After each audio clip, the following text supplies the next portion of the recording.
नमस्कार। बाल मनोविज्ञान के क्लास में देखिए आज हम देखते हैं अधिगम संबंधी समस्याएं एवं आवश्यकता। देखिए इसमें है क्या कि इसे आपका जो चैप्टर चल रहा है सीखने की आवश्यकता की पहचान, इसमें आज आपके जो है उसका अंतिम वीडियो है। कल से जो है आपका बाल मनोविज्ञान में नया चैप्टर प्रारंभ होगा। तो इसमें देखिए बहुत सारे नए नए टॉपिक थे, सारे टॉपिक को समाप्त कर चुके हैं और ये अंतिम टॉपिक है। तो इसको देखिए पढ़ लेते हैं फटाफट। अधिगम संबंधी समस्या एवं आवश्यकता से इससे एक क्वेश्चन जो है सभी परीक्षाओं में लगभग पूछा ही जाता है। तो देखिए आपका पहला क्वेश्चन है कि बालक मौखिक रूप से, अब यहाँ पर देखिए दो जगह मौखिक मौखिक है आपका, दो प्रश्न मौखिक से बनता है और दो प्रश्न आपके जो है जो रीड कर रहे हैं रीड से बनता है। ठीक, तो यहाँ पर देखिए याद करने का हम तरीका बता रहे हैं किस तरह कैसे आप याद करेंगे। तो इसको एक सीक्वेंस में आप लिखेंगे तभी याद होगा। मौखिक रूप से दो क्वेश्चन और पढ़ने के लिए दो क्वेश्चन। और इसमें क्या है देखिए होता क्या है कि सब में जो बीमारी होता है अ से शुरू होता है, डिस से शुरू होता है, अ से डिस से जो है बीमारी शुरू होता है। तो एक सीक्वेंस में इसको आप याद करेंगे तो याद भी हो जाएगा, चाहे समझ भी सकते हैं इसको। देखिए पहला आपका पूछा जा रहा है कि बालक मौखिक रूप से भाषा के चलते, अब यहाँ देखिए मौखिक रूप से आपका जो है एक भाषा के चलते है और मौखिक रूप से एक मस्तिष्क में बीमारी के चलते हैं। तो मौखिक रूप से भाषा के चलते अगर नहीं सीखता है तो उसको क्या बोला जाता है, तो उसको बोला जाता है अफेजिया। आपका फेजिया, इसका नाम नोट करते चलेंगे, अफेजिया। देखिए मौखिक रूप से भाषा के चलते नहीं सीख रहा है, लैंग्वेज के चलते आपका जो है आपका नहीं सीख पा रहा है, तो उस बीमारी को कहे जाएंगे अफेजिया। और वही बालक मौखिक रूप से अगर मस्तिष्क में बीमारी के चलते नहीं सीखता है तो उसको बोलते हैं डिसफेजिया। उसको बोलते हैं डिसफेजिया, उसको बोलते हैं डिसफेजिया। ठीक, अब देखिए एक बीमारी अ से शुरू है और एक बीमारी जो है आपका डिस से शुरू है। फेजिया, अफेजिया, डिसफेजिया, अफेजिया, डिसफेजिया। एक मौखिक रूप से दो बीमारी हो गए, एक भाषा के चलते नहीं सीखता है तो, और एक मस्तिष्क में अगर कोई बीमारी है उसके चलते नहीं सीख रहा है मौखिक रूप से, तो डिसफेजिया हो गया। ठीक, तो ये हो गया आपका मौखिक रूप से। नेक्स्ट क्वेश्चन आपका, बालक में पढ़ने में अगर बिल्कुल नहीं पढ़ पा रहा है तो अगर उस बीमारी को क्या कहेंगे, अगर बालक पढ़ने में बिल्कुल नहीं पढ़ पा रहा है तो उसको कहेंगे अलेक्सिया। अब देखिए अ से आपका शुरू हो गया। ठीक, अब यहाँ पढ़ने के लिए, अब यहाँ भी देखिए नीचे भी एक क्वेश्चन, हम एक क्रम में इस क्वेश्चन को खुद ही लगाए हैं हम, बहुत मिला जुला करके इसको। तो देखिए इसको बोलते हैं अलेक्सिया, इसको बोलेंगे अलेक्सिया। क्या बोलेंगे? अलेक्सिया।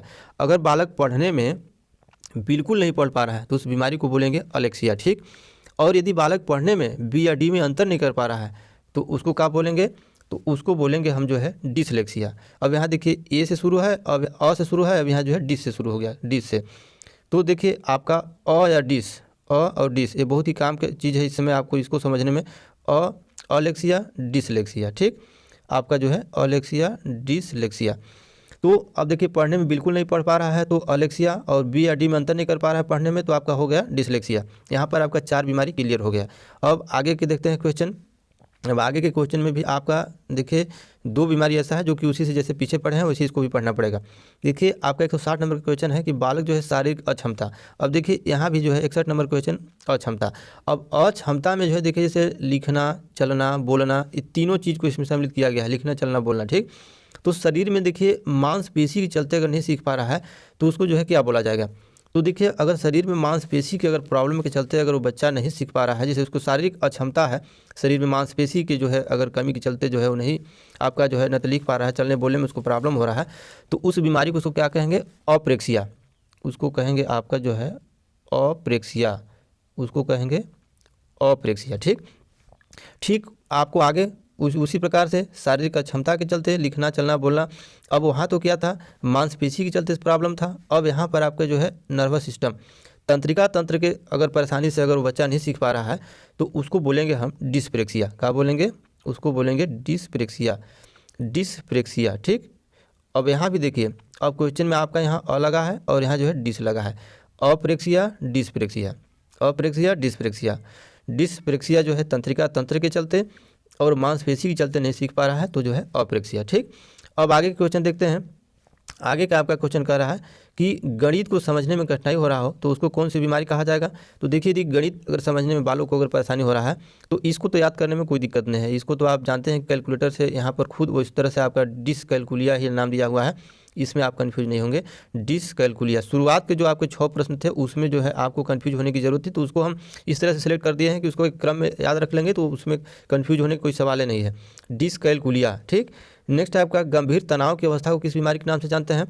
तो ये आपका क्या है, डिस्थीमिया, आपका जो है डिस्थीमिया। अगर गंभीर तनाव की अगर आपका समस्या है तो उसको जो है बोला जाएगा डिस्थीमिया। ठीक, नेक्स्ट आपका क्वेश्चन है कि जो है ऐसा विचार जिसमें व्यक्ति को भ्रम हो जाता है कि उसके शरीर के कुछ अंग बहुत छोटे एवं अपूर्ण है, अपने अंगों की तुलना दूसरों अंगों से करने लगता है, दूसरों के अंगों से करने लगता है, तो इसका प्रतिकूल प्रभाव इसके अधिगम पर पड़ता है। तो इस समस्या को कौन बीमारी के नाम से जानते हैं? तो इसको जो है जानते हैं डिस्मोर्फिया। इसको जो है इस तरह की बीमारी को जानते हैं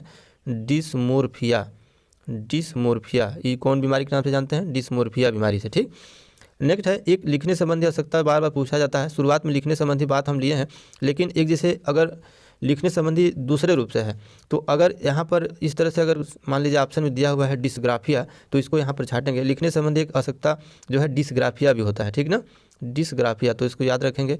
ऊपर भी एक लिखने संबंधी आपको बताया गया है, तो दोनों में डिफरेंस करके इसको याद कर लेंगे। ठीक, लिखने संबंधी आवश्यकता को डिस्ग्राफिया बीमारी के नाम से भी जानते हैं। ठीक, तो ये रहा आपके जो है 10 इम्पोर्टेंट बच्चों में होने वाले आपके आवश्यकता समस्याएं, आपका डिसीज बीमारी जो कि सीखने में आपको प्रभावित करता है, बच्चों को सीखने में समस्या होता है इससे।